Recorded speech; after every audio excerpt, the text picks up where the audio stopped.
Hello bachcho, let's read out the question first. What amount of heat will be generated in the circuit shown in figure after the switch is shifted from position 1 to position 2? So यहाँ पर circuit में जब switch को क्या करते हैं हम position 1 से पोजीशन 2 पर ले जाते हैं। सो उस दौरान हीट जनरेट क्या होंगी सर्किट में, वो हमें कैलकुलेट करना है, बताना है। तो चलिए स्टार्ट करते हैं हम की कॉन्सेप्ट से which we are going to use here for this question.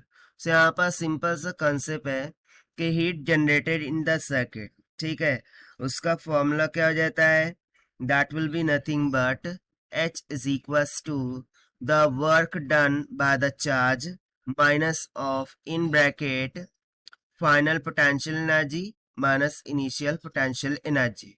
तो बस हमें यहाँ पर ये जो तीन टर्म दिख रही है, work done, final, initial potential energy, ये फाइंड आउट करना होगा, हमें आंसर मिल जाएगा। सो देखिए सबसे पहले तो मैं इनिशियल केस को कंसिडर करता हूँ। सो इनिशियली स्विच कहाँ थी, फर्स्ट पोजीशन पर थी, यानी कि सर्किटरी कुछ इस तरीके से था कि कैपेसिटर था और ये बैटरी एक दूसरे के इस तरीके से सीरीज में क्या थी, जुड़ी हुई थी। ठीक है, यहाँ पर क्या था, कैपेसिटर, ये हो गया बैटरी ईएमएफ E1 E2, ठीक है, और ये किस केस के लिए है, इनिशियल केस के लिए। सो इसको हम मान लेते हैं I के बराबर। तो जैसे दोनों बैटरीज के अक्रॉस में जुड़ी है, सो लेट सपोज कि इस पर प्लस चार्ज आ रहा होगा, इस पर माइनस चार्ज आ रहा होगा। सो इस पर जो चार्ज आ रहा होगा plus C times of E1 minus का E2 आ जाएगा, और इस पर कितना चार्ज आ जाएगा, उसकी अपोजिट वाली प्लेस पर माइनस का C E1 माइनस का E2। ठीक है, इतना क्लियर हो गया ना। सो इस केस में यदि मैं पोटेंशियल एनर्जी कैलकुलेट करूँ U initial, so that will be equals to, potential energy क्या आती है, 1/2 CV का स्क्वायर। सो यहाँ पर सिंपली क्या हो जाएगा, 1/2 CV का square, this will be equals to 1/2 of C into, यहाँ पर पोटेंशियल क्या है, E1 माइनस E2 है। ठीक है, E1 माइनस E2, क्योंकि दोनों अपोजिट में जुड़े हैं ना, माइनस प्लस से जुड़ रहा है इसीलिए। सो E1 माइनस E2 का होल स्क्वायर आ जाएगा। ठीक है, इतना क्लियर हो गया। अब हम क्या करते हैं, फाइनल केस को डिस्कस कर लेते हैं। सो देखिए फाइनल केस में क्या होगा, जैसे ही मैंने स्विच को 1 पोजीशन से 2 पोजीशन पर स्विच किया, सो ये वाला जो पार्ट है ये तो सर्किट से निकल गया।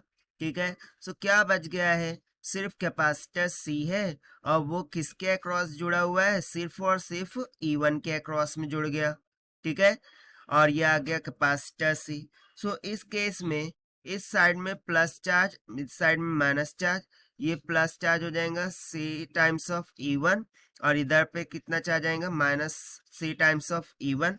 सो यहाँ से मैं फाइनल पोटेंशियल एनर्जी कैलकुलेट कर सकता हूँ, that will be equals to 1/2 CV का स्क्वायर। सो C तो एज इट इज रहेगा, बट यहाँ पर पोटेंशियल अब क्या हो गया, सिर्फ और सिर्फ E1, सो E1 का स्क्वायर आ जाएगा। ठीक है, इतना हो गया। अब हमारे पास दो वैल्यूज फाइंड आउट होगी, बस अब क्या बाकी है, वर्क डन। क्या बाकी है, वर्क डन कैलकुलेट करना है। सो वर्क डन क्या होता है, so basically work done by the charge is nothing but the change in charge multiply by the potential होता है। ठीक है, बस यही हमें यहाँ पर कैलकुलेट करना होगा। सो देखिए हम कैसे कैलकुलेट करेंगे, here I am writing. So देखिए work done by the charge that will be equals to the change in charge multiply by the potential. ना चेंज इन चार्ज यहाँ पर क्या हो रहा है, सो देखिए एकदम सिंपल सा कंसेप्ट है, CE1 माइनस CE2। ठीक है, ये इनिशियली चार्ज था, राइट, और उसमें से फाइनली क्या हो गया, CE1 हो गया। सो C को अंदर मल्टीप्लाई कर दीजिए, सो CE1 minus CE2 minus of, okay, CE1। So CE1 क्या हो जाएगा, कैंसिल हो जाएगा। मेरे पास फाइनली जो पोटेंशियल बच जाएगा, चार्ज बच जाएगा, वो क्या बच जाएगा, CE2। यानी कि चेंज इन पोटेंशियल यहाँ से कितना निकल के आ गया, CE2 मल्टीप्लाई बाय, और पोटेंशियल इसके अक्रॉस कितना है फाइनल केस में, दैट इज E1। सो ये हो जाएगा E1। ठीक है, यहाँ पे समझ में आ गया, क्योंकि यहाँ पर हम work done by the battery calculate कर रहे हैं। So change in charge calculate कर लिया, मल्टीप्लाई पोटेंशियल कितना है E1, वो यहाँ पर लिख दिया। अब सभी की सभी वैल्यूज हमारे पास है, तो सिंपली हम फॉर्मूला लगा देंगे. सो फाइनली यहाँ से मैं फॉर्मूला लगा दूंगा हीट का. ठीक है, heat generated. So that will be equals to work done minus of U final minus U initial हो जाएगा.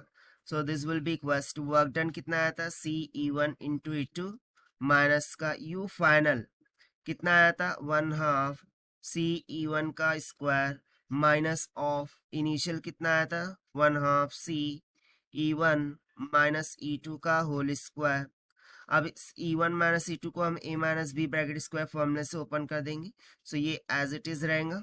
यहाँ पर हो जाएगा 1/2 का CE1 का स्क्वायर. सो और इसको मल्टीप्लाई भी करते जाते हैं तो ये हो जाएगा 1/2 ऑफ E1 का square C minus 1/2 of E2 का स्क्वायर C.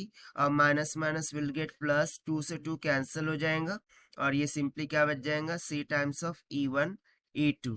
ठीक है, यही आ जाएगा ना. तो यहाँ से देखिए ये E1 वाला पार्ट क्या हो गया, कैंसिल हो गया. ठीक है, फिर फर्दर हम ब्रैकेट को ओपन करते हैं.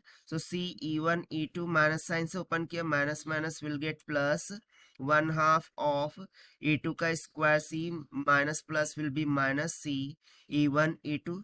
अगेन ये दोनों कैंसिल हो गया. सो जो हीट जनरेट होंगी जब हम स्विच को शिफ्ट करेंगे 1 to 2 वो किसके इक्वल निकल के आ गई 1/2 ऑफ E2 का स्क्वायर इंटू C के. और यही हो जाएगा हमारा final required answer for this question जो कि हमसे पूछ रखा था. And this we have found by using the conceptual formula of heat generated. So this is the required solution. I hope you understood well. Best of luck. Thank you.